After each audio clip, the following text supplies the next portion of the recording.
สวัสดีค่ะนักเรียน หลังจากที่นักเรียนได้เรียนเรื่องการพูดแสดงความคิดเห็นกันไปแล้วนะคะ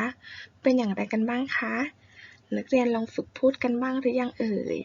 สำหรับวันนี้นะคะ คุณครูจะมาพูดถึงชิ้นงานที่เราจะต้องทำกันค่ะ อย่างที่นักเรียนทราบกันดีอยู่แล้วว่า เราจะต้องพูดหน้าชั้นเรียนกัน สิ่งที่คุณครูจะให้นักเรียนพูดหน้าชั้นเรียนนั้น ก็คือ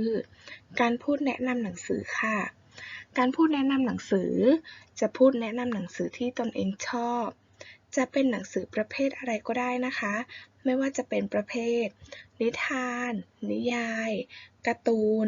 การท่องเที่ยว การทำอาหาร หรือไม่ว่าจะเป็นหนังสือประเภทวิชาการก็ได้ค่ะ คุณครูคิดว่านักเรียนทุกคนมีหนังสือที่ตนเองชื่นชอบอยู่แล้วใช่ไหมคะ ถ้าพร้อมแล้วเรามาลองดูตัวอย่างการพูดแนะนำหนังสือหน้าชั้นเรียนกันเลยค่ะ เมื่อเราไปถึงหน้าชั้นเรียนแล้วนะคะลำดับแรกเลยเราจะต้องทักทายผู้ฟังค่ะ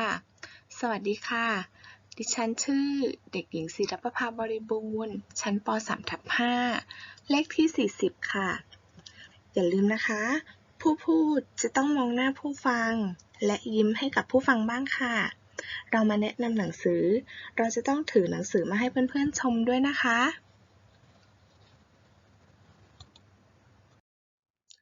ค่ะ หลังจากที่นักเรียนแนะนำตนเองหน้าชั้นเรียนเสร็จแล้วนะคะ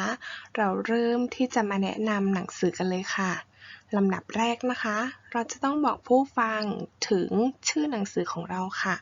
ว่าวันนี้เราแนะนำหนังสือชื่อเรื่องว่าอะไรค่ะ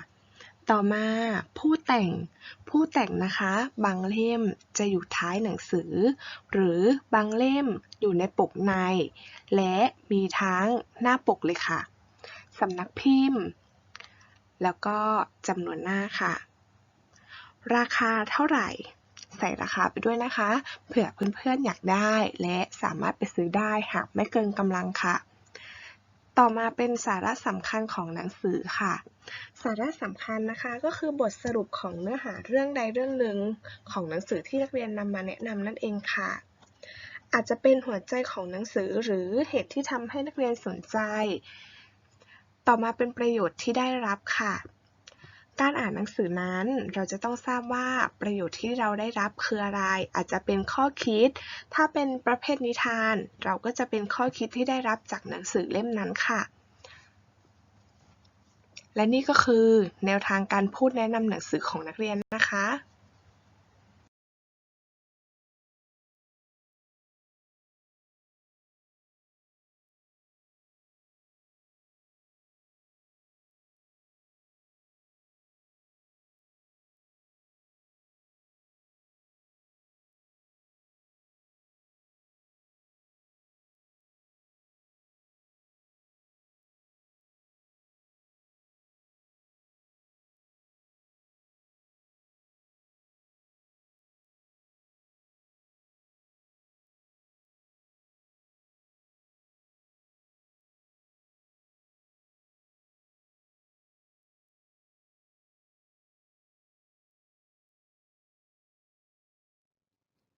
สาระสำคัญของหนังสือเล่มนี้นะคะก็คือ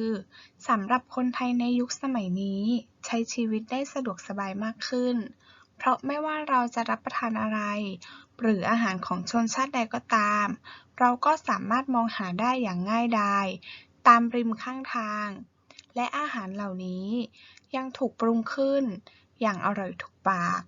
จนบางครั้งก็มีชื่อเสียงโด่งดังไม่แพ้ร้านอาหารหรูราคาแพงอีกทั้งอาหารเหล่านี้ยังมีเอกลักษณ์ความเป็นจานด่วนซึ่งเหมาะกับคนในสมัยนี้อีกด้วยกล่าวคือปรุงง่ายไม่ยุ่งยากส่วนผู้ซื้อก็ได้รับประทานอาหารที่สะดวกรวดเร็วและมีรสชาติเยี่ยม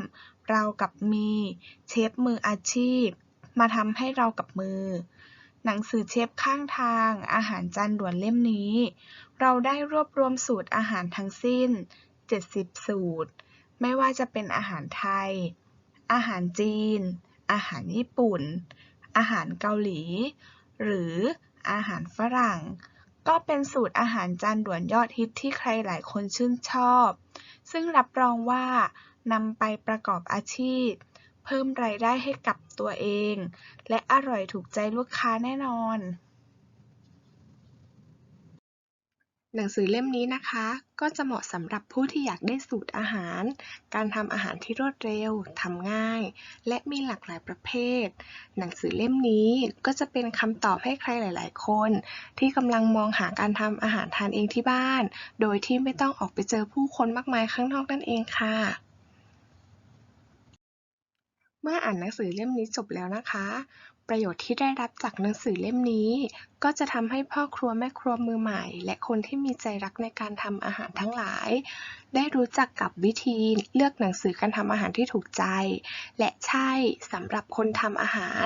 จะเป็นประโยชน์สำหรับคนที่รักในการทำอาหารทุกคนค่ะ